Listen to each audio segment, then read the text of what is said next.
I played the Marvel Tokon Fighting Souls beta this weekend, and I have some thoughts about it. If you're new here, my name is Carbon Clive, and I am a fighting game competitor, commentator, and content creator. If you've been keeping up with my content, I had originally stated that I was not going to play this game because it is a tag fighter, and historically, I'm kind of allergic to tag fighters. But seeing how the roster shaped out, I don't know, something about Tokon, it feels a little bit more accessible, so I'm going to play this game when it comes out. I'm normally allergic to tag fighters. I grew up around Marvel vs. Capcom 2, and I saw what was possible in that game, and I never saw it for myself to really compete in a game like that. And quite frankly, I never really enjoyed playing tag games. When it comes to some of the current versions of tag games, I tried 2XKO, did not like it. I did not partake in DBZ Fighters. As a competitor, and I've been competing for about 10 years now, I've always shied away from tag games because I found them incredibly intimidating. I don't know, it's just always in my head that like, I'm not trying to be the best player, but I would at least like to play a game competently to where I'm at least solid. And I just never saw myself doing that for any type of tag game.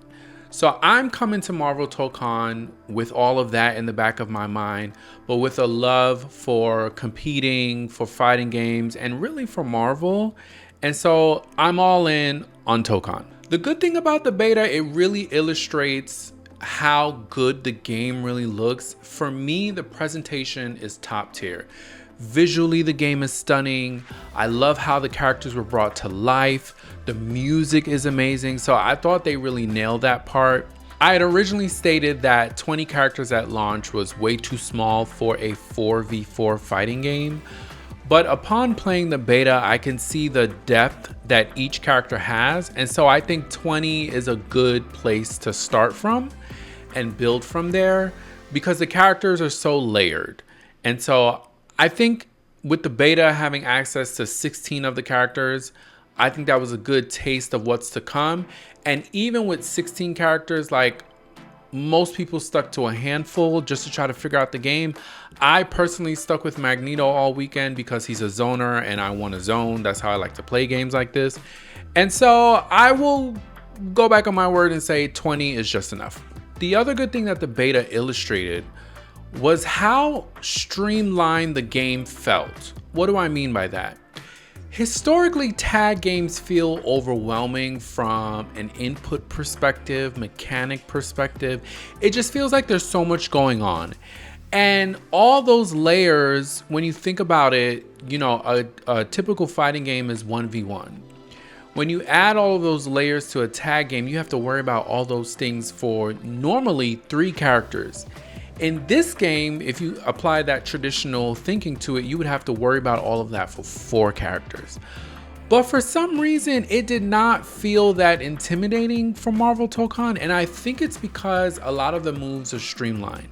Everyone has the same directional input for a lot of their moves. Most of the projectiles are quarter circle forward.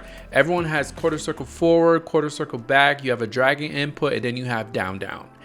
And so off the bat, you know everyone's special move. You may not know the properties and things like that, but you know how to input everyone's special move. Everyone has that same basic kit. What makes the character stand out is the unique action. That for each character is different. And that's where the strategy and, you know, how you're supposed to play the character and what you can do with the character really comes to light, is what they can do with the unique button. For example, Magneto, he can just throw debris at you. He needs it to explode on the screen so he can use that to power up his moves. And so I just think altogether, this did not feel that intimidating to me. And I'm not really sure why yet. It just felt more accessible. It felt like, okay, I know what to do. I know how to do these moves. It's easy to input for, you know, more on that to come. But it felt like I could handle this. And so those were the good things about the beta. And now for the bad. The online for the beta was pretty terrible. This impacted my ability to land the one combo that I had worked on all weekend. And to me, it wasn't even consistent. It wasn't like, okay, every time I got a Wi-Fi connection, it was a terrible connection. For me, it was like, it didn't matter what connection I got. It was just inconsistent. I got some good matches on Wi-Fi. I got some terrible matches on Wi-Fi. And the same went for Ethernet connections. So I don't know why the online was like that. I am seeing, as the community continues to digest their experience, I am seeing there's a possibility that the beta might have been like an older build. And so perhaps they had not implemented a lot of the fine tuning for a better online experience. So I'm willing to, you know, not make too much of a fuss about that, but that was part of my experience. It just wasn't a good online experience.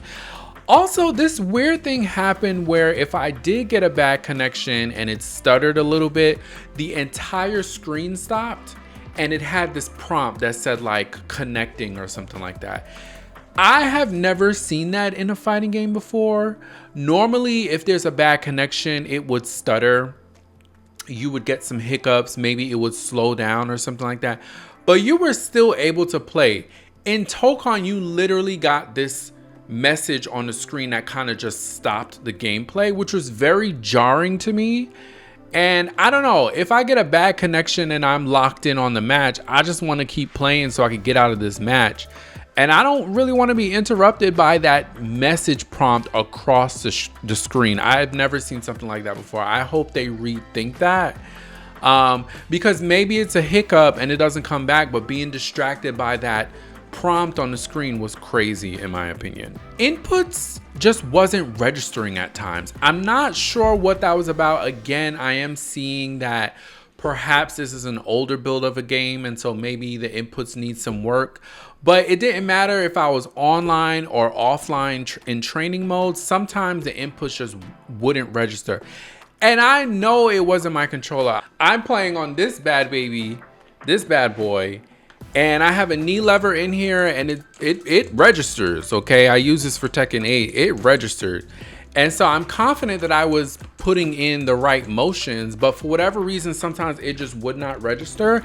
And I noticed that was the case, particularly for the down inputs, which feels a little bit awkward. I like that it's an easy input, but it feels awkward amongst quarter circle motion moves. The down just feels out of place.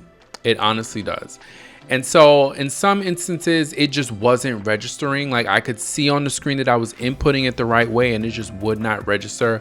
I did see that that was a shared experience, whether it was online or offline. So that was something I noticed. This might be a timing thing. You know, it was a beta. I wasn't expected to figure out the whole thing over the weekend. I didn't spend too much time on it. But I could not for the life of me figure out the defensive mechanics. I don't even know if that was part of the training. And so if it was, my bad, right? I don't think the defensive mechanics are enough. It could be because I'm not used to tag games, but I'm used to 2D games typically have a exit mechanic or like a combo breaker or something like that. These games are really intense. Tokon can become really overwhelming at times, I experienced, which would be my next point. But I don't know, I just couldn't figure out what to do defensively, and that might be a time thing, but I'm just saying it feels like there's nothing I could do. And so maybe that's something I need to learn. If you guys learned that, please share it. I just couldn't figure out, like, how do you get people off of you? Can you break out of a combo? I mean, what is happening there? So I didn't really like that. And the reason why I bring that up again is because historically that is what tag games are known for. You're kind of smothered to death and it makes you like not want to play. And I don't want to give up that quickly. And it doesn't feel like that's what they're trying to do. And so I hope the defensive mechanics are easier or more pronounced.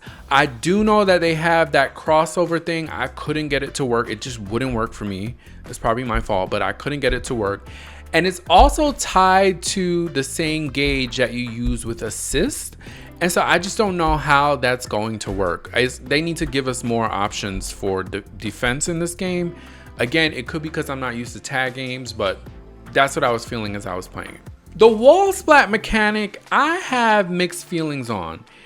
On one hand, they've included it as a main utility in order for you to actually assemble your characters throughout the match. So you start off with 1 assist, and in order to get the other 2 assists, you either have to lose or you have to activate this wall splat mechanic, which triggers a stage transition, right? You like send the person through the wall and then your next character jumps in. I don't dislike this mechanic, but I find that it took me out of, like, I would be locked in and then I would just lose focus because my opponent and I just kept doing the stage transition. Now, I saw online today someone brought up that, like, hey, you just don't have to do stage transition. But my thing is, like, I don't know if it needs to be faster. Do we need a stage transition? Why is it tied to assembling your team? I don't know. It's something about it I don't really like. I'm not really sure.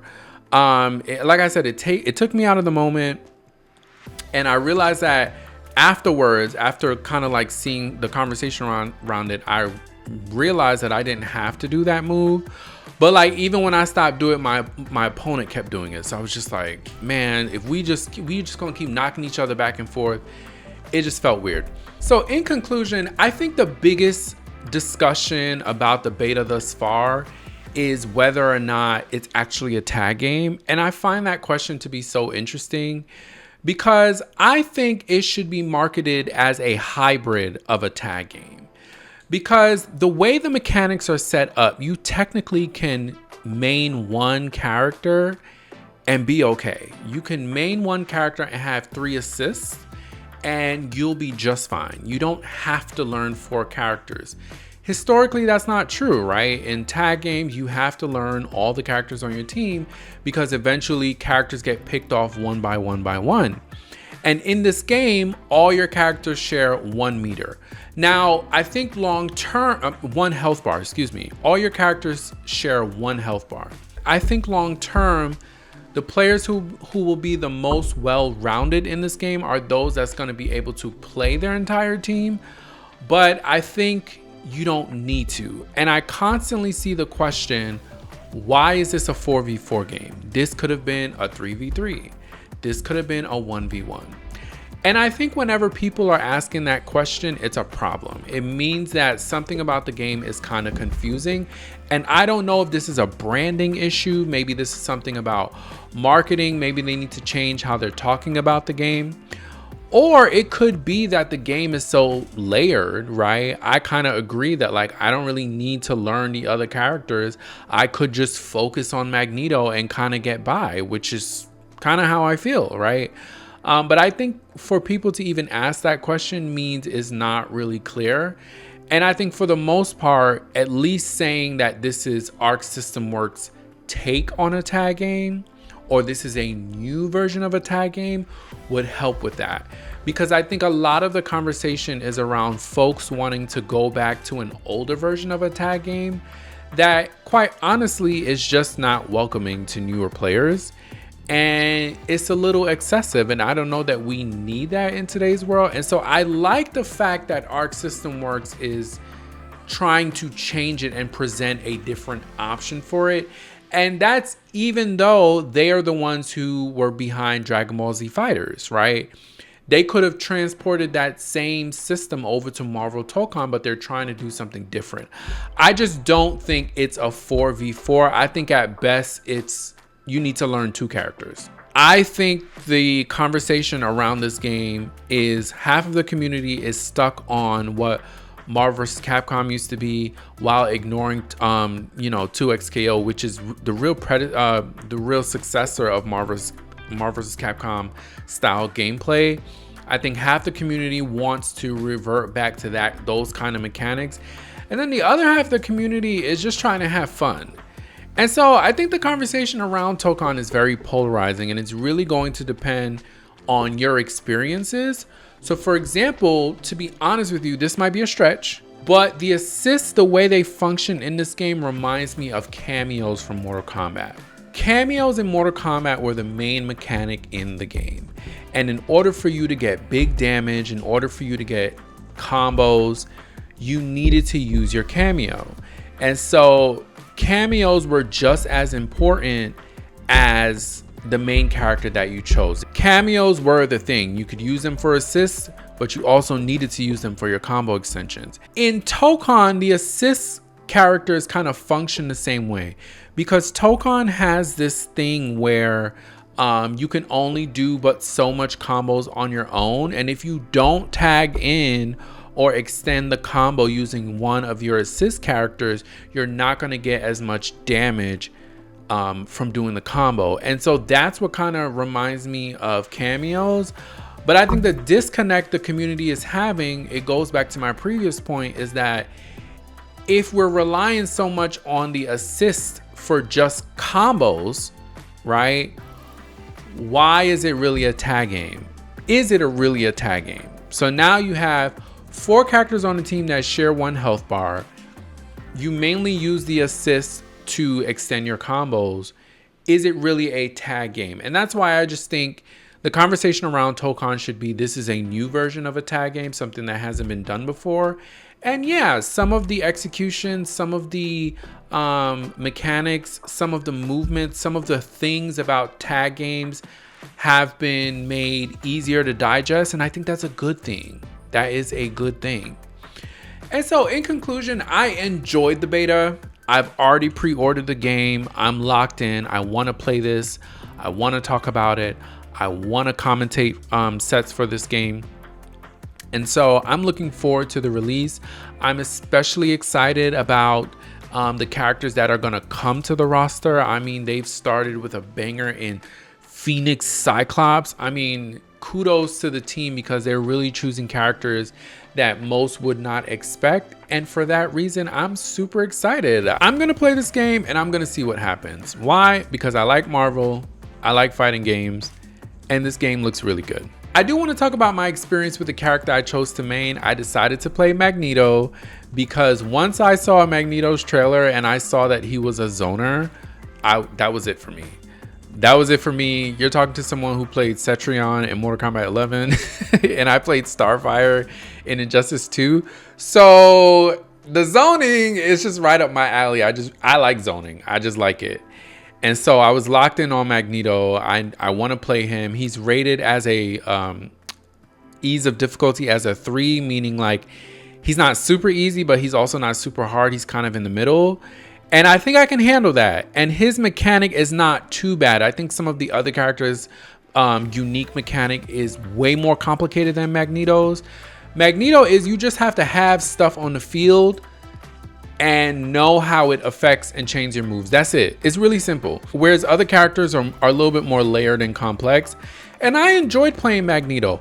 I will say before y'all start in the comments, his zoning is not free. It's annoying, but it's not free. Plenty of opponents blew right through my zoning. In fact, I found myself coming up off of just tossing projectiles. And I understand how zoning works. It's supposed to be something you do, and if it doesn't work, you're supposed to adapt. I've been zoning for a long time, right? But a lot of my opponents were able to blow right through it, number one. And number two, a lot of other characters have good projectiles that keep up with Magneto's. And so I think that's where his command throw is supposed to come in. But to me, it's just way slow and you don't really get anything off of it. And so I didn't end up using it. But I really like Magneto. I like the way he's designed. I just think as a longtime X-Men fan, the fact that Magneto is in a fighting game where he's actually using his magnetic abilities that way, it's just so cool. And so I just can't get past not using him. So I'm probably going to stick with Magneto. Looking forward to the other characters that are going to be in the game. Those are my thoughts for the Marvel Tokon Fighting Souls beta that we played this weekend. Did you play this weekend? What did you think? Do you agree or disagree with some of my thoughts on the game? Drop your comments down below and I'll catch y'all next time. Hope to see y'all in the Marvel Tokon Fighting Souls game when it releases on August 6th. I'll see you guys there.